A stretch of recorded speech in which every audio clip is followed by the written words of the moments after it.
ನಮ್ಮ ದೇಶದಲ್ಲಿ ಹೆಚ್ಚು ಡಿವೋರ್ಸ್ ಆಗ್ತಾ ಇರೋದಕ್ಕೆ ಬೇರೆ ದೇಶಗಳ ಇನ್ಫ್ಲೂಯೆನ್ಸ್ ಜಾಸ್ತಿ ಇದೆ. ಮೊದಲು ಆಗ್ತಾ ಇತ್ತು, ಅಪರೂಪ. ಇವತ್ತು ನೀವು 9 ಫ್ಯಾಮಿಲಿ ಕೋರ್ಟ್ ಹೋಗಿ ಬೆಂಗಳೂರಿನಲ್ಲಿ ಪ್ರತಿ ದಿವಸ 50-60 ಜನ ಅಪ್ಲಿಕೇಶನ್ ತರ್ತಾರೆ. ಹಾಗೆ ಒಂದು 60,000 ದಂಪತಿಗಳು ಕಾಯ್ತಾ ಇದ್ದಾರೆ. ಅದು 1 ವರ್ಷ ಆಗ್ಬೋದು, 5 ವರ್ಷ ಆಗ್ಬೋದು, 10 ವರ್ಷ ಆಗ್ಬೋದು ಡಿಸೈಡ್ ಆಗಲಿಕ್ಕೆ. ಗಂಡ ನಾನೇ ಸರಿ ಅಂತಾನೆ, ಹೆಂಡತಿ ಸರಿ ಇಲ್ಲ ಅಂತೇಳಿ ಅಪಾಯಿಂಟ್ಮೆಂಟ್ ಕೊಟ್ಟರೆ ಗಂಡ ಬರೋದಿಲ್ಲ, ಹೆಂಡತಿ ಬರ್ತಾಳೆ, ಹೆಂಡತಿ ಬರೋದಿಲ್ಲ, ಗಂಡ ಬರ್ತಾನೆ. ಲಾಯರ್ಗಳಿಗೆ ಪ್ರತಿ ಸೆಷನ್ಗೆ ನೀವು ದುಡ್ಡು ಕೊಡ್ತಾ ಹೋಗ್ಬೇಕು. ಹಾಗೆ ಡೈವರ್ಸ್ ಪೇಪರ್ಸ್ ಬರಬೇಕು ಅಂತಂದರೆ 2 ವರ್ಷ ಆಗ್ಬೋದು, 3 ವರ್ಷ ಆಗ್ಬೋದು, 5 ವರ್ಷ ಆಗ್ಬೋದು, ಇಬ್ಬರ ಮಾನ ಹರಾಜಾಗುತ್ತೆ ಕೋರ್ಟ್ನಲ್ಲಿ. ಹಾಗಾಗಿ ಈ ದೃಷ್ಟಿಯಿಂದ ನಮ್ಮಲ್ಲಿ ಮದುವೆ ಆದ ಮೇಲೆ ನೀವು ಸಹನೆಯಿಂದ ಬದುಕಿ, ಒಬ್ಬರು ಕೋಪ ಮಾಡ್ಕೊಂಡು ಇನ್ನೊಬ್ರು ಕೋಪ ಮಾಡ್ಕೋಬೇಡಿ, ಹೊಂದ್ಕೊಳ್ಳಿ ಅಂತ ನಮ್ಮ ಹಿರಿಯರು ಹೇಳ್ಕೊಟ್ಟಿದ್ರು. ಹಾಗೆ ಜಾಯಿಂಟ್ ಫ್ಯಾಮಿಲಿನಲ್ಲಿ ಉರಿಯೋ ಬೆಂಕಿಗೆ ತುಪ್ಪ ಹಾಕಕ್ಕೆ ಯಾರು ಬರ್ತಿರ್ಲಿಲ್ಲ, ಬೆಂಕಿ ನನ್ಸೋದು ಹೇಗೆ ಅಂತ ವರ್ಕೌಟ್ ಮಾಡೋದು. ಈಗ ಜಾಯಿಂಟ್ ಫ್ಯಾಮಿಲಿಯಲ್ಲಿ ಈಗ ಜಾಯಿಂಟ್ ಫ್ಯಾಮಿಲಿಗಳು ಕಡಿಮೆ ಆಗ್ತಾ ಇದೆ, ಎಲ್ಲ ನ್ಯೂಕ್ಲಿಯರ್ ಫ್ಯಾಮಿಲಿಗೆ ಬರ್ತಿದ್ದಾರೆ. ಈಗ ಜಾಯಿಂಟ್ ಫ್ಯಾಮಿಲಿ ಅಂದಾಗ ಜಾಯಿಂಟ್ ಫ್ಯಾಮಿಲಿಯಲ್ಲಿ ಎಲ್ಲ ವ್ಯಕ್ತಿತ್ವ ಬೇರೆ ಬೇರೆ ಇರುತ್ತೆ. ಸೊ ಅದನ್ನ ನಾವು ಅರ್ಥ ಮಾಡ್ಕೊಂಡು ಬದುಕೋಕೆ ಸ್ವಲ್ಪ ಸಮಯ ಬೇಕಾಗತ್ತೆ. ಅಲ್ಲ, ಅದಕ್ಕೆ ಏನಾಗುತ್ತೆ, ಟ್ರೈನಿಂಗ್ ಹಿಡಿತ್ರಿ. ಜಾಯಿಂಟ್ ಫ್ಯಾಮಿಲಿ ಹುಟ್ಟು ಅಂತಂದ್ರೆ ನೀವು ತಾಯಿ ಅಲ್ಲದೆ ದೊಡ್ಡಮ್ಮ, ಚಿಕ್ಕಮ್ಮ, ಸೋದರ ಮಾವ, ಸೋದರತೆ, ಅಜ್ಜಿ, ಅಜ್ಜ, ಎಲ್ಲ ಜೊತೆ ಹೊಂದ್ಕೊಳ್ಳೋದು ಹೇಗೆ ಅಂತ ಟ್ರೈನಿಂಗ್ ಹಿಡಿತಾ ಇರುತ್ತೆ ಆಟೋಮೆಟಿಕ್ ಆಗಿ. ಅಂದ್ರೆ ನಾವು ಜಾಯಿಂಟ್ ಫ್ಯಾಮಿಲಿಯಲ್ಲಿ ಬೆಳೆದು ಮತ್ತೆ ನಾವು ಜಾಯಿಂಟ್ ಫ್ಯಾಮಿಲಿಗೆ ಹೋದ್ರೆ ಒಳ್ಳೇದು. ಯಾಕಂದ್ರೆ ನಿಮಗೆ ಟ್ರೈನಿಂಗ್ ಸಿಕ್ಕಿದೆ. ಜಾಯಿಂಟ್ ಫ್ಯಾಮಿಲಿ ಬೆಳೆದು ಇಂಡಿವಿಜುವಲ್ ಹೋದ್ರು ನೀವು ಸ್ವಲ್ಪ ಒಂಟಿತನ, ಏಕಾಕಿತನ ಬರ್ತದೆ. ಅದೀಗೇನಾಗಿದೆ, ಒಬ್ಬನೇ ಮಗ ಒಬ್ಬಳೇ ಮಗಳು ಮುದ್ದಿಂದ ಸಾಕ್ಬಿಡ್ತಾರೆ. ಆಮೇಲೆ ಅವಳು ಗಂಡನ ಮನೆ ಬಂದರೆ ಜಾಯಿಂಟ್ ಫ್ಯಾಮಿಲಿ ಅಂದರೆ ಹೊಂದ್ಕೊಳ್ಳೋಕೆ ಸಾಧ್ಯವೇ ಇಲ್ಲ. ಈಗ 10 ಜನ ಇದ್ದಾರೆ, ಅವ್ರ ವ್ಯಕ್ತಿತ್ವ ಬೇರೆ ಬೇರೆ ಇದೆ, ಹೆಂಗಪ್ಪ ಹೊಂದ್ಕೊಳ್ಳೋದು? ಅಥವಾ ಈಗ ಇಂಟ್ರೋವರ್ಟು ನೋಡಿ ಸರ್, ಒಂದು ಮಾತಾಡಲ್ಲ, ಇವತ್ತು ಪ್ರಶ್ನೆ ಕೇಳ 1 ವಾರದ ಉತ್ತರ ಕೊಡ್ತಾಳೆ. ಅಥವಾ ದ್ವಂದ್ವ ವೆಚ್ಚ ಮಾಡ್ತಾಳೆ, ತುಂಬ ಅಲಂಕಾರ ಮಾಡ್ಕೊಂಡು ನಮ್ಮ ಮಂತನಿಗೆ ಇದು ಇಷ್ಟ ಆಗೋದಿಲ್ಲ. ಅಥವಾ ಹಬ್ಬ ಮಾಡು, ಪೂಜೆ ಮಾಡು ಅಂತಂದರೆ ನನಗೆ ದೇವ್ರ ನಂಬಿಕೆ ಇಲ್ಲ ಅಂತ ಹೇಳ್ತಾಳೆ. ಓಕೆ, ಈಗ ಯಾವ ಥರದ ಸಮಸ್ಯೆಗಳಿದ್ರೆ ನಮ್ಮಲ್ಲಿ ನಾವು ಕೌನ್ಸಿಲಿಂಗ್ ಬರಬೇಕು ಸರ್? ಒಂದು ಇಂಟರ್ಪರ್ಸನಲ್ ರಿಲೇಶನ್ಶಿಪ್, ವ್ಯಕ್ತಿ ನಡುವೆ ಸಂಬಂಧ ಕೆಟ್ಟಿದೆ. ಅದು ಗಂಡ ಹೆಂಡತಿ ನಡುವೆ ಸಂಬಂಧ ಇರ್ಬೋದು, ತಂದೆ ತಾಯಿ ಮಕ್ಕಳ ನಡುವೆ ಸಂಬಂಧ ಕೆಟ್ಟಿರ್ಬೋದು, ಸೋದರ ನಡುವೆ ಸಂಬಂಧ ಕೆಟ್ಟಿರ್ಬೋದು, ಅಥವಾ ಕೆಲಸ ಮಾಡೋ ಕಡೆ ಸಹೋದ್ಯೋಗಿ ಜೊತೆ ನಮ್ಮ ಸಂಬಂಧ ಕೆಟ್ಟಿರ್ಬೋದು. ಒಂದು ಇಂಟರ್ಪರ್ಸನಲ್ ರಿಲೇಶನ್ಶಿಪ್ ವ್ಯತ್ಯಾಸ ಆದಾಗ ನನಗೆ ಕಷ್ಟ ಆಗ್ತಾಯಿದೆ, ನನಗೆ ಹೊಂದ್ಕೊಳ್ಳೋಕೆ ಕಷ್ಟ, ನನ್ನ ಜೊತೆಲಿ ಬೇರೆಯವ್ರಿಗೆ ಹೊಂದ್ಕೊಳ್ಳೋಕೆ ಕಷ್ಟ ಆಗ್ತಾಯಿದೆ. ಎರಡನೇದು negative thinking, negative emotions. Negative thinking ಮತ್ತು ನೆಗೆಟಿವ್ ಎಮೋಷನ್ಸ್. ಸರ್ ನೋಡಿ ಸರ್, ಇವನಿಗೆ ಉತ್ಸಾಹವೇ ಇಲ್ಲ, ಭರವಸೆ ಇಲ್ಲ, ಬೇಗ ಸೋತು ಹೋಗ್ತಾನೆ, ಇನ್ನಕ್ಕೆ ನಾನು ಆಗಲ್ಲ ಅಂತ ಕೂತ್ಕೊಂಡ್ಬಿಡ್ತಾನೆ. ಅಥವಾ ಎಲ್ಲರ ಮೇಲೆ ಎಲ್ಲರೂ ನೀರು ಸರಿಯಾಗಿಲ್ಲ, ಪ್ರಪಂಚ ಸರಿಯಾಗಿಲ್ಲ, ದೂರ್ತಾನೆ.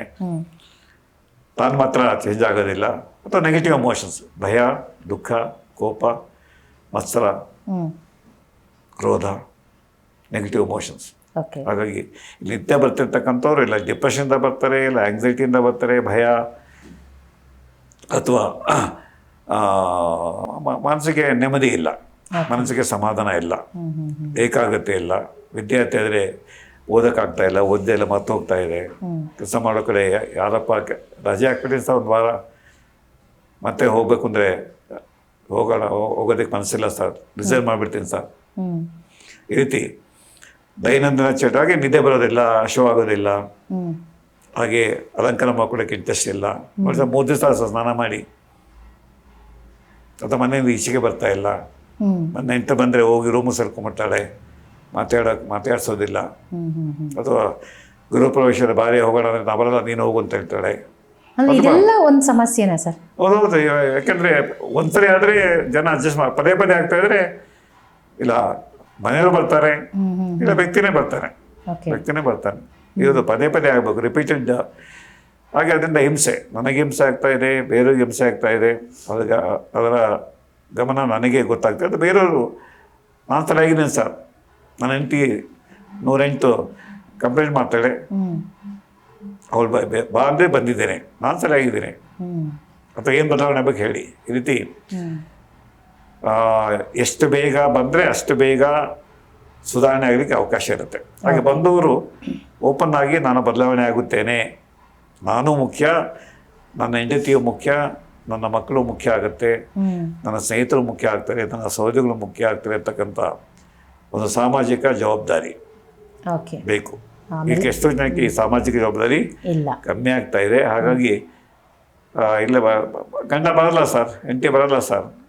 ಈ ಕೌನ್ಸಿಲಿಂಗಿಗೆ ಅಂತ ಹೋದಾಗ ಅಥವಾ ಇದಕ್ಕೆ ಕೋರ್ಟಲ್ ಡೈವರ್ಸಿಗೆ ಅಂತ ಹೋದಾಗ ಅಲ್ಲಿ ಒಂದು ಅಲ್ಲೊಂದು ಈಗ ಮಾಡ್ತಾರೆ. ಕಾನೂನು ಮಧ್ಯಸ್ಥಿಕೆ ಮಾಡ್ತಾರೆ, ಬಟ್ ಅಲ್ಲಿ ಒಬ್ರು ಬಂದ್ರೆ ಒಬ್ರು ಬರಲ್ಲ. ಅಪ್ಲಿಕೇಶನ್ ಆಗ್ತು ಅಂತಂದ್ರೆ ಮೀಡಿಯೇಷನ್ಗೆ ರೆಫರ್ ಮಾಡ್ತಾರೆ. ಮೀಡಿಯೇಷನ್ ಸೆಂಟರ್ಸ್ ಇರುತ್ತೆ, ಮೀಡಿಯೇಟರ್ಸ್ ಇರ್ತಾರೆ, ಅಲ್ಲಿ ಅಪಾಯಿಂಟ್ ಮಾಡ್ತಾರೆ. ಸೋಷಿಯಲ್ ವರ್ಕರ್ನ, ಸೈಕಾಲಜಿಸ್ಟ್ನ ಅಪಾಯಿಂಟ್ ಮಾಡ್ತಾರೆ, ಕೌನ್ಸಿಲರ್ನ ಅಪಾಯಿಂಟ್ ಮಾಡ್ತಾರೆ. ನೀವು ಹೋಗಿ ಬದಲಾವಣೆ ಆಗೋದಕ್ಕೆ, ಪ್ಯಾಚಪ್ ಮಾಡ್ಕೊಳ್ಳಿಕ್ಕೆ ಪ್ರಯತ್ನ ಮಾಡಬೇಕು. ಅವರು ಪ್ರಯತ್ನ ಮಾಡಿದ್ರು ಕೂಡ ಆಗಲಿಲ್ಲ ಅಂತಂದರೆ ಇವರು ಪ್ಯಾಚಪ್ ಆಗ್ತಿಲ್ಲ ಸರ್, ಭಾಳ ಕಷ್ಟ ಆಗುತ್ತೆ, ಬೆಟರ್ ಡೈವರ್ಸ್ ಕೊಡೋದೇ ಬೆಟರ್ ಅಂತಂದರೆ ಪುನಃ ಜಡ್ಜು, ಫ್ಯಾಮಿಲಿ ಕೋರ್ಟ್ನಲ್ಲಿ ಜಡ್ಜ್ಗಳು ನೋಡಿ ಆಮೇಲೆ ಯಾವ ಕಾರಣಕ್ಕೆ ಡೈವರ್ಸ್ ಕೊಡಬೇಕು, ಕೊಡಬಾರ್ದು ಅಂತಕ್ಕಂಥದ್ದು. ಅಥವಾ ಮಾನಸಿಕ ಕಾಯಿಲೆ ಇತ್ತು ಅಂತಂದರೆ ರೆಫರ್ ಮಾಡ್ತಾರೆ. ಗಂಡನಿಗೆ ಪ್ಯಾರನಾಯ್ಡ್ ಕಾಯಿಲೆ ಇದೆ, ಹೆಂಡತಿ ನಂಬ್ತಾ ಇಲ್ಲ, ಹೆಂಡತಿ ಮೇಲೆ ಆರೋಪಣೆ ಮಾಡ್ತೇನೆ, ಅಥವಾ ಸ್ವಾರ್ಥಕ್ಕೋಸ್ಕರ ನನಗೆ 50 ಲಕ್ಷ ಕಾಂಪನ್ಸೇಷನ್ ಬೇಕು, ಸುಳ್ಳು ಡೌರಿ ಕೇಸು, ಸುಳ್ಳು ಅಟ್ರಾಸಿಟಿ ಕೇಸ್ ಹಾಕ್ತಾರೆ, ಹೇಳ್ಕೊಡ್ತಾರೆ ಡೈರಿ, ಬೆಳಿತಾನೆ ಅಂತ ಹೇಳಮ್ಮ, ಅಥವಾ ಡೌರಿ ಕೇಳ್ದಂತೆ ಹೇಳಮ್ಮ ನೀನು ಬರೀ. ಅವರು ಕಂಪ್ಲೇಂಟ್ ಮಾಡ್ತಾರೆ, ಬಟ್ ಎವಿಡೆನ್ಸ್ ಇಲ್ಲ. ಈತ ನಾನು ಕೇಳೋದಕ್ಕೆ ಇವನಿಗೆ ಎವಿಡೆನ್ಸ್ ಇರಲ್ಲ. ಇಲ್ಲ ನಾನು ಕೇಳಿಲ್ಲ ಸರ್, ಇಲ್ಲ ಸುಳ್ಳು ಹೇಳ್ತಾನೆ ಸರ್ ಅವನು. ಈಗ ಮಾನಸಿಕ ಸಮಸ್ಯೆ ಇರುವಂತ ಸಂದರ್ಭಗಳಲ್ಲಿ ಪ್ರೂವ್ ಮಾಡೋಕ್ಕಾಗಲ್ವಲ್ಲ. ಅದಕ್ಕೆ ಮಾನಸಿಕ ಸಮಸ್ಯೆ ಇತ್ತು ಅಂತಂದರೆ ಜಡ್ಜ್ಗಳು ವ್ಯಕ್ತಿಯನ್ನ ಮನೋವೈದ್ಯತೆ ಕಳಿಸ್ತಾರೆ.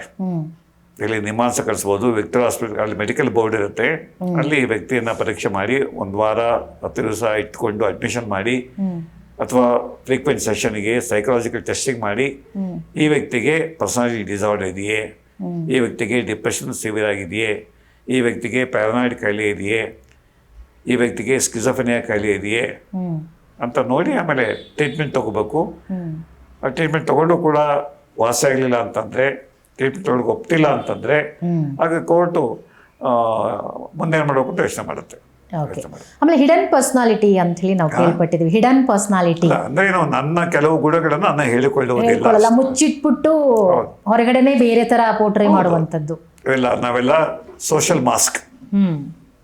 ಹೊರಗೆ ಬಂದಾಗ ನಾನು ಮಾಸ್ಕ್ ಹಾಕೊಂಡು ತಿರುಗ್ತೇನೆ, ಒಳಗಡೆ ದುಃಖ ಇದೆ ನಗ್ತಾ ಇರ್ತೇನೆ, ಹೊರಗಡೆ ಎಲ್ಲರನ್ನು ದ್ವೇಷ ಮಾಡೋಕ್ಕೂ ನನ್ನ ಕೊಂದಾಗಬೇಕು ಅಂತ ಆಸೆ ಇದ್ರೂ ಕೂಡ ಹೊರಗಡೆ ನಾನು ಸ್ನೇಹಪೂರ್ಣ ನಡ್ಕೊಳ್ಳೋಕ್ಕೆ ನಾಟಕ ಮಾಡ್ತೇನೆ.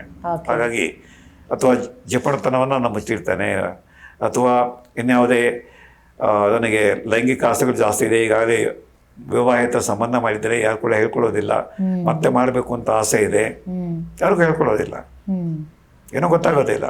ಸೊ ಹಾಗಾಗಿ ಸಮಾಜ ಒಪ್ಪದ ಗುಣಗಳನ್ನು ಅಥವಾ ನಾನು ಯಾವುದನ್ನು ಅನೈತಿಕತೆ ಅಂತ ತಿಳ್ಕೊಳ್ತೀನಿ ಅದನ್ನು ಮುಚ್ಚಿಡ್ತೇನೆ. ಹಾಗಾಗಿ ಇದನ್ನ ಹಿಡನ್ ಪರ್ಸನಾಲಿಟಿ ಟ್ರೈಟ್ಸ್ ಅಂತೇವೆ.